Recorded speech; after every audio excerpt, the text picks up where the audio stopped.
श्याम एक गरीब लड़का था। उसकी शादी एक अमीर लड़की सिमरन से हो जाती है। सब कुछ ठीक चल रहा था कि अचानक एक हादसे में सिमरन की मौत हो जाती है और मजबूरीवश श्याम को एक गरीब लड़की माला से शादी करनी पड़ती है। श्याम माला से सौतेला व्यवहार करने लगता है। आगे क्या हुआ जानने के लिए देखिए गरीब सौतेली बीवी। श्याम कॉलेज में क्लास के अंदर बैठा हुआ था, तभी क्लास में एक बेहद खूबसूरत लड़की सिमरन आती है। देखने में वो काफी अमीर लग रही थी। श्याम की नजर जब सिमरन पर पड़ती है तो वो उसे दिल दे बैठता है। सिमरन श्याम के बगल में आकर बैठ जाती है। क्लास शुरू हो जाती है और टीचर पढ़ाने लगते हैं। क्लास खत्म होने के बाद श्याम सिमरन से दोस्ती करने की कोशिश करता है। हाय, मैं श्याम। लगता आप इस कॉलेज में नई आई हैं? हाँ, कल ही मैंने एडमिशन लिया है। आपसे मिलकर बहुत अच्छा लगा। कैंटीन चलें, एक कप कॉफी हो जाए। ओके, चलते हैं। श्याम और सिमरन दोनों कैंटीन जाते हैं और कॉफी पीने लगते हैं। दोनों खूब सारी बातें करते हैं। सिमरन को भी श्याम से बातें करना बहुत अच्छा लग रहा था। धीरे धीरे दोनों की दोस्ती बढ़ जाती है। दोनों हरदम एक साथ रहते। समय गुजरता चला गया। 1 साल, 2 साल और 3 साल बीत गए।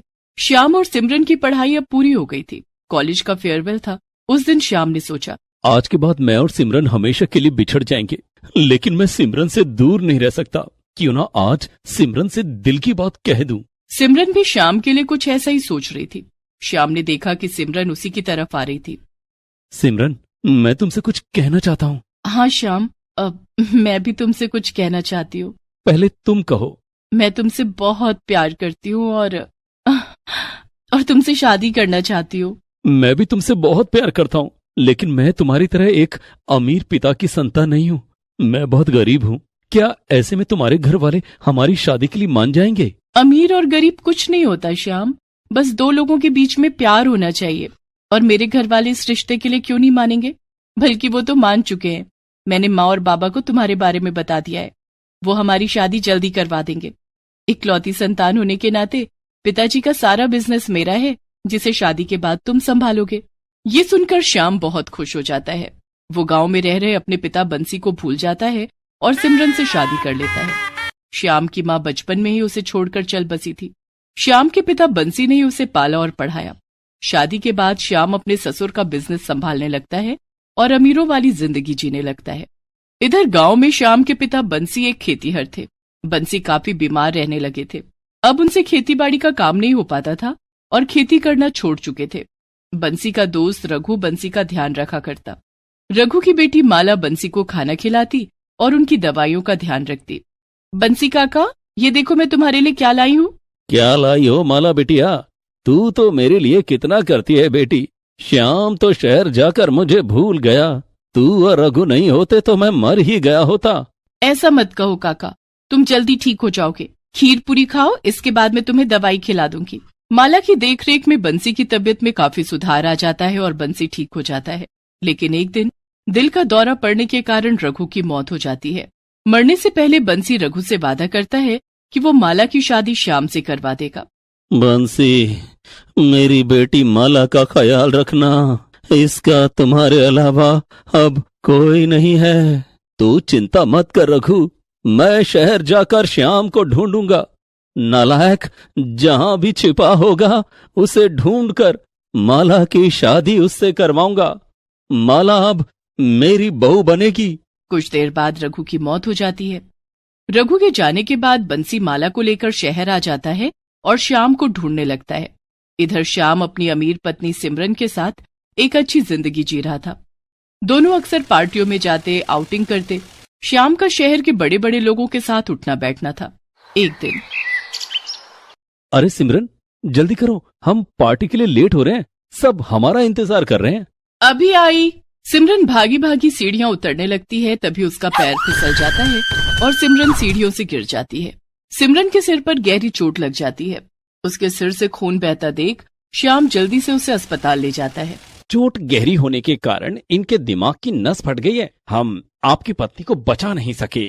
सिमरन श्याम को छोड़कर जा चुकी थी। श्याम के लिए ये बहुत गहरा सदमा था।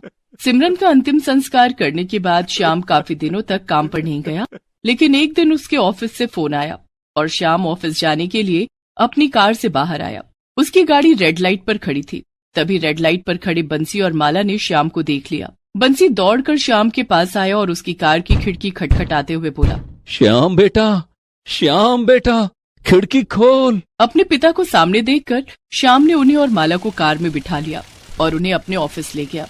ऑफिस में, श्याम बेटा, तू तो भूल ही गया कि तेरा एक बाप भी है। नहीं बाबा, दरअसल मैं यह नौकरी की उलझन में फंस गया था। लेकिन आपके साथ ये कौन है? इसे नहीं पहचानता? ये माला है, रघु की बेटी। बचपन में तू इसके साथ ही खेला करता था। पिछले महीने रघु की मौत हो गई। मैंने रघु से वादा किया था कि माला की शादी तुझसे करवाऊंगा। क्या? नहीं पिताजी, ये नहीं हो सकता। क्यों नहीं हो सकता? मैंने रघु से वादा किया है, तुझे माला से शादी करनी ही पड़ेगी। माला गरीब थी, इसलिए श्याम उससे शादी नहीं करना चाहता था, लेकिन बंसी की जिद के आगे उसे झुकना पड़ता है। बंसी एक मंदिर में माला और श्याम की शादी करवा देता है। जब श्याम के ससुर को इस बात की खबर लगती है, जब मेरी बेटी सिमरन ही नहीं रही और तुमने गंवार से शादी कर ली, तो इस घर में अब तुम्हारे लिए कोई जगह नहीं है। निकल जाओ मेरे घर से। तो वो उसे घर से निकाल देते हैं और श्याम की नौकरी भी चली जाती है। श्याम की अमीरी एक झटके में खत्म हो गई थी। उसे बंसी और माला के साथ गांव वापस आना पड़ता है। इन सब से श्याम काफी गुस्से में रहने लगा था। उसे गांव आकर खेतीबाड़ी करनी पड़ती है। माला को तो वो फूटी आंख भी नहीं पसंद करता था। श्याम खेत पर जा रहा था, तभी माला ने पीछे से उसे आवाज दी, सुनिए जी। श्याम ने चिढ़कर कहा, कितनी बार कहा है कि पीछे से आवाज मत दिया करो। अब क्या बात है? आपके लिए डब्बे में खाना रख दिया है, इसे लेकर जाइए और समय पर खाना खा लीजिएगा। तुम मेरे खाने की चिंता मत करो। तुम्हारी वजह से मुझे शहर से गांव आना पड़ा। अपनी मनहूस शक्ल लेकर मेरे सामने मत आया करो। श्याम माला के हाथ का बना खाना जानवरों को खिला देता और खुद बाहर होटलों में खाना खाया करता। श्याम जब तक शाम को घर नहीं आता, माला उसके इंतजार में दरवाजे पर खड़ी रहती, लेकिन श्याम उसे अनदेखा किया करता था। माला जितनी उसकी फिक्र करती, श्याम उतना ही उसे नजरअंदाज करता था। बंसी ने श्याम को समझाने की कोशिश की, लेकिन श्याम के समझ में कुछ नहीं आता था। उसे तो अभी भी अपनी अमीर बीवी सिमरन और शहर की अमीरी याद आती थी। श्याम बेटा, क्या बात है? मैं देख रहा हूं कि तू माला से ठीक से बात भी नहीं करता। बचपन में तो तू इसके बिना नहीं रह पाता था। बचपन की बात और थी बाबा। अब मैं बड़ा हो गया हूं और मैं माला से प्यार भी नहीं करता। माला बहुत गरीब है। मुझे ये गरीबों वाली जिंदगी नहीं जीनी। माला की वजह से शहर छूट गया। देख श्याम, शहर की चकाचौंध देखकर तू गांव की सादगी को भूल गया है। लेकिन ये मत भूल कि तू इसी गांव में पैदा हुआ और पला बड़ा है। इस गांव की मिट्टी से तेरी जिंदगी जुड़ी हुई है। जब तू मुझे छोड़कर शहर में रंग रलियां मना रहा था, तब माला ने ही मेरी देखभाल की थी। बंसी की बात सुनकर श्याम नाराज हो जाता है और घर से बाहर चला जाता है। रात हो चुकी थी।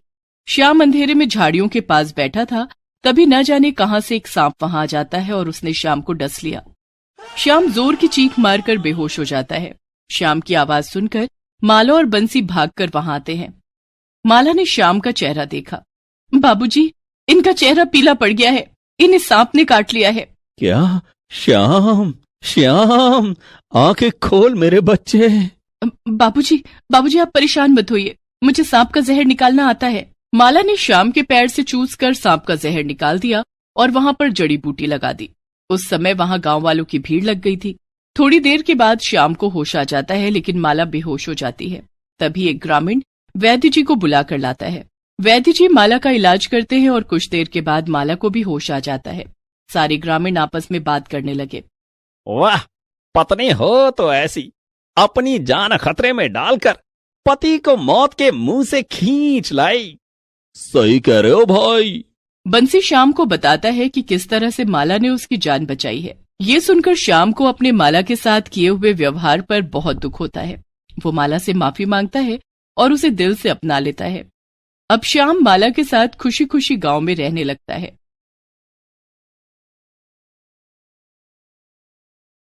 काजल का रंग बहुत काला था। सब उसे उसके काले रंग का ताना देते थे। शादी के बाद उसकी जेठानी भी उसे हमेशा नीचा दिखाने की कोशिश करती है, क्योंकि काजल की जेठानी कंचन बहुत गोरी और खूबसूरत थी। काजल के काले रंग के कारण उसकी शादी नहीं हो रही थी। उसके माता पिता ने बहुत खोजबीन करके विकास को काजल के लिए ढूंढा था। काजल के माता पिता गरीब थे। ऐसे में उन्होंने कहीं से कर्जा लेकर काजल की शादी विकास से कर दी और शादी में उसे थोड़ा बहुत दहेज भी दिया।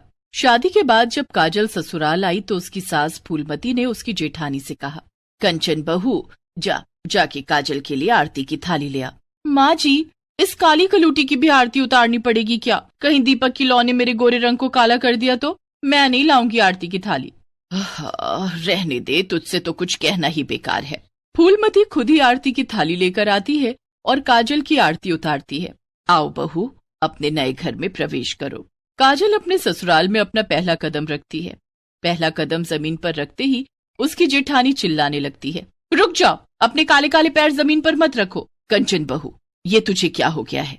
नई बहू से कोई ऐसे बोलता है क्या? तू भी तो इस घर में अपने पैर रखकर ही आई थी ना? माँ जी, मैं तो गोरी हूँ ना, मेरे पैर भी गोरे और सुंदर हैं, लेकिन मेरी देवरानी तो बहुत काली है। इसके पैर भी काले और बदसूरत हैं। इसका पैर पड़ते ही हमारे घर में कहीं अंधियारा न छा जाए। तभी काजल का पति विकास कहता है, ये तुम क्या बोल रही हो भाभी? तुम इस तरह से काजल का दिल नहीं दुखा सकती। ओ हो, बीवी के आते ही भाभी से जुबान लड़ाने लगा। भूल गया, इससे पहले तो भाभी भाभी कहते नहीं थकता था, अब जोरू का गुलाम बन गया, वो भी इस काली कलूटी के लिए। बस कंचन बहू, बस तेरी बातें खत्म हो गई हो तो अब काजल को घर के अंदर आने दे। हाँ, जाओ जाओ, लेकिन ध्यान रहे, दाहिने हाथ वाला कमरा मेरा है। गलती से भी कभी मेरे कमरे में मत चली जाना। मैं नहीं चाहती कि मेरे कमरे में कभी अमावस की रात हो। जेठानी की कड़वी बातें सुनकर काजल की आंख भर आई, लेकिन उसने किसी से कुछ नहीं कहा और अपनी घूंघट की आड़ में अपने आंसुओं को छुपा लिया। थोड़ी देर बाद काजल की मुंह दिखाई की रस्म की बारी आई। सभी औरतें काजल को उपहार दे रही थीं। जब सब चले गए, मुंह दिखाई में इससे ज्यादा उपहार तो मुझे मिले थे, क्योंकि मैं गोरी जो हूँ। काजल का मुंह तो देखने के लायक भी नहीं है। बस कंचन बहू, बस, तेरी चमड़ी ही गोरी है, तेरी जुबान तो काजल के रंग से भी ज्यादा काली है। माँ जी, आप देखना, आपकी इस काली बहू के कारण आपको रिश्तेदारी में शर्मिंदा होना पड़ेगा। कंचन अपने कमरे में चली जाती है। काजल ने ससुराल आते ही घर का सारा कामकाज संभाल लिया था। वहीं कंचन तो अब रसोई में झांकने भी नहीं जाती थी। एक दिन फूलमती ने देखा कि बेचारी काजल काम करते करते निढाल हो गई। फूलमती से रहा न गया, वह कंचन के कमरे में गई। कंचन बहू, जब से काजल आई है तुमने तो रसोई में जाना ही छोड़ दिया है। काजल घर का सारा काम अकेले करती है, तुम्हें उसकी मदद करनी चाहिए। माँ जी, इतने दिनों तक रसोई में काम करते करते मेरा गोरा रंग काला पड़ गया है। अब मैं और आग के पास खड़ी होकर खाना नहीं बना सकती। मैं ब्यूटी पार्लर जा रही हूँ। मुझे मेरी खूबसूरती वापस पाने के लिए फेशियल करवाना है। अगर नहीं करवाया तो जल्दी मैं भी काजल की तरह हो जाऊंगी, जिसे कोई अंधेरे में भी पहचान ही नहीं पाता है। इतना कहकर कंचन तैयार होकर आंखों पर काला चश्मा लगाकर टैक्सी बुलाती है और उसमें बैठकर ब्यूटी पार्लर चली जाती है। कंचन ब्यूटी पार्लर में हजारों रुपए खर्च कर देती है। शाम को जब उसका पति आकाश घर आता है, कंचन, आज तुमने क्रेडिट कार्ड से 50,000 की शॉपिंग की? हाँ, आज मैं ब्यूटी पार्लर गई थी। लेकिन इतने पैसे खर्च करने से पहले कुछ तो सोच लेती। आखिर मैं दिन भर मेहनत करके कमाता हूँ और तुम मिनटों में उन पैसों को उड़ा देती हो। मैं क्या करूँ? अपने गोरे रंग को बचाने के लिए पैसे तो खर्च करने ही पड़ेंगे, वरना अपने छोटे भाई की पत्नी को देख लो, विकास तो उसे कहीं लेकर भी नहीं जा सकता। ठीक है, ये सब छोड़ो, जाओ मेरे लिए खाना गर्म करके ले आओ। क्या कहा? मैं खाना गर्म करूंगी? मैंने आज ही महंगा फेशियल करवाया है। मैं अभी रसोई में नहीं जा सकती, मेरा फेशियल खराब हो जाएगा, फिर तुम्हारे 50,000 रुपए बर्बाद हो जाएंगे। तभी काजल अपने जेठ आकाश के लिए खाना गर्म करके ले आती है। जेठ जी, ये लीजिए, खाना खा लीजिए। तुम्हारा बहुत बहुत धन्यवाद काजल, अब तुम जाओ, मैं खाना खा लूंगा। जी जेठ जी, आपको कुछ चाहिए हो तो मुझे आवाज लगा देना। काजल वहाँ से चली जाती है। उसके जाने के बाद, कुछ सीखो अपनी देवरानी से, वो सबका कितना ख्याल रखती है। ख्याल रखने के अलावा उसके पास और कोई गुण है भी तो नहीं। कितनी काली और बदसूरत है। तुमसे तो कुछ भी कहना बेकार है। कंचन को अपने गोरे रंग पर तो पहले से ही घमंड था, लेकिन जब से काजल आई थी उसका घमंड और बढ़ गया था। वो आए दिन काजल को उल्टा सीधा सुनाती और उसे जलील करती, जैसे उसका काला रंग कोई अभिशाप हो। एक दिन फूलमती ने अपनी दोनों बहुओं को अपने पास बुलाया। कंचन बहू, काजल बहू, कल हमारे घर में पूजा है। मोहल्ले के सारे लोग आएंगे और रिश्तेदार भी आएंगे। तुम दोनों सुबह उठकर पूजा की तैयारी कर लेना और खाना बना लेना। ठीक है माँ जी, कंचन ने भी अनमने ढंग से कहा। ठीक है माँ जी। दूसरे दिन सुबह काजल तो उठ गई, लेकिन कंचन की नींद नहीं खुली। काजल पूजा की तैयारियों में और खाना बनाने में लग गई, लेकिन कंचन अब भी सो रही थी। किसी को याद ही नहीं रहा कि कंचन को भी उठाना है। सुबह के 9 बज गए थे। घर में पूजा संपन्न भी हो गई, लेकिन कंचन की नींद नहीं खुली। जब आरती होने लगी तो घंटी की आवाज सुनकर कंचन की आंख खुली। ओह, आज तो घर में पूजा है और मैं सोती रह गई। मुझे जल्दी से तैयार होकर सबके सामने जाना होगा। कंचन जल्दी से नहा धोकर तैयार हो जाती है और रसोई में जाती है। उसने देखा कि काजल ने सारा खाना बना लिया था और गर्मा गर्म पूरियां तल रही थी। सभी लोग काजल की बहुत तारीफ कर रहे थे। चारों तरफ से काजल का ही नाम सुनाई पड़ रहा था। काजल अपने अच्छे व्यवहार से सबके दिलों पर राज करने लगी थी। किसी ने कंचन की तरफ ध्यान भी नहीं दिया। ये बात कंचन को बहुत बुरी लगती है। मैं इतनी गोरी और खूबसूरत हूं, फिर भी मेरी तरफ किसी ने भी नहीं देखा। सब इस काली कलूटी के नाम की माला जप रहे हैं, जब किसी को मेरी कद्र ही नहीं है। कंचन पैर पटकते हुए अपने कमरे में चली जाती है और फिर से सो जाती है। थोड़ी देर के बाद काजल एक थाली में गरम गरम पूरी और खीर लेकर कंचन के कमरे में आती है। कंचन भाभी, उठिए, खाना खा लीजिए। ले जाओ ये खाना, मुझे तुम्हारे हाथ का बना खाना नहीं खाना है। तुम्हारे हाथ की बनी खीर भी काली हो गई है, और तुम्हें तो मैंने अपने कमरे में आने से मना किया था ना। कंचन भाभी, खीर काली नहीं हुई, आज मैंने पूजा के लिए गुड़ की खीर बनाई है। आपके कमरे में दोबारा नहीं आऊंगी अब। आज तो आपको खाना खिलाने आ गई थी, सबने खाना खा लिया, सिर्फ आपने नहीं खाया। मेरी फिक्र करने का नाटक मत करो, मैं सब जानती हूँ। बाहर सभी तुम्हें पूछ रहे थे, किसी ने मेरी ओर ध्यान भी नहीं दिया। लगता है तुमने सब पर काला जादू कर दिया है। कंचन भाभी, आज घर में बहुत काम था, सभी लोग बहुत व्यस्त थे, इसलिए किसी ने आपको नहीं देखा। अब आप गुस्सा थूक दीजिए और खाना खा लीजिए। मुझे नहीं खाना ये खाना, चली जाओ यहाँ से। बेचारी काजल खाना लेकर वापस रसोई में आ जाती है और खाना ढक कर रख देती है। कंचन को बहुत जोरों की भूख लगी थी। वो किचन में जाकर चुपके से खाना खाने लगती है। कुछ भी कहो, ये काजल की बच्ची खाना बहुत स्वादिष्ट बनाती है, लेकिन जब से आई है इसने मेरे सर का ताज छीन लिया है। पहले तो सारे लोग मेरी खूबसूरती की तारीफ करते थे, काजल तो गोरी भी नहीं है, फिर भी सब इसकी तारीफ करते हैं। मुझे कुछ करना पड़ेगा। ऐसा सोचकर कंचन एक चाल चलती है। वो अपने पास रखे सारे पुराने और एक्सपायर हो चुके मेकअप प्रोडक्ट्स को लेकर काजल के पास जाती है। काजल, देखो मैं तुम्हारे लिए क्या लाई हूँ। ये सब क्या है भाभी? जब से तुम्हारी शादी हुई है तुम सिर्फ घर के काम करती हो, तुम खुद पर कोई ध्यान ही नहीं देती। ये लो, मैं तुम्हारे लिए ब्रांडेड ब्लीच, फेशियल किट और मेकअप का सारा सामान लाई हूँ। इसे लगाकर आज तुम तैयार हो जाना। आज हम सब बाहर डिनर पर जाएंगे। आज मेरी तरफ से पार्टी होगी। कंचन काजल को एक्सपायर प्रोडक्ट्स देकर वहां से चली जाती है। अब काजल सारे एक्सपायर मेकअप का सामान लगाएगी तो इसकी स्किन पर छाले पड़ जाएंगे और हो सकता है वो फिर कभी ठीक भी ना हो। एक तो पहले से काली है, अब और ज्यादा बदसूरत हो जाएगी, कोई भी उसकी तरफ नहीं देखेगा। लेकिन काजल तो मेकअप प्रोडक्ट्स यूज ही नहीं करती थी, उसे बहुत ही साधारण तरीके से रहना पसंद था। काजल ने अपना चेहरा मुल्तानी मिट्टी से धोया और रात की पार्टी के लिए तैयार हो गई। इधर कंचन ने अपने चेहरे पर ब्लीच क्रीम लगाया, लेकिन उसका चेहरा बुरी तरह से जलने लगा। उसने तुरंत अपना चेहरा पानी से धोया, लेकिन तब तक उसके चेहरे पर काले काले छाले पड़ गए थे। दरअसल कंचन ने मेकअप का नया सामान अपने लिए खरीदा था, गलती से उसे ही काजल को दे आई और सारे एक्सपायर प्रोडक्ट्स खुद के चेहरे पर लगा लिए। कंचन का पति आकाश उसे उसी समय डॉक्टर के पास ले गया। इन्होंने अपने चेहरे पर बहुत पुरानी या एक्सपायर क्रीम लगाई है, इन्हें ठीक होने में काफी वक्त लग जाएगा, लेकिन फिर भी इसका दाग पूरी तरह से नहीं जाएगा। ठीक है डॉक्टर, अब कर भी क्या सकते हैं। कंचन आकाश के साथ अपने घर आ जाती है। वो अपने किए पर बहुत पछता रही थी। जो गड्ढा उसने अपनी देवरानी काजल के लिए खोदा था, उसमें वो खुद गिर गई थी। लेकिन उसने सोच लिया कि अब वो कंचन को कभी नीचा नहीं दिखाएगी और घर के सारे काम करेगी। Please subscribe this channel.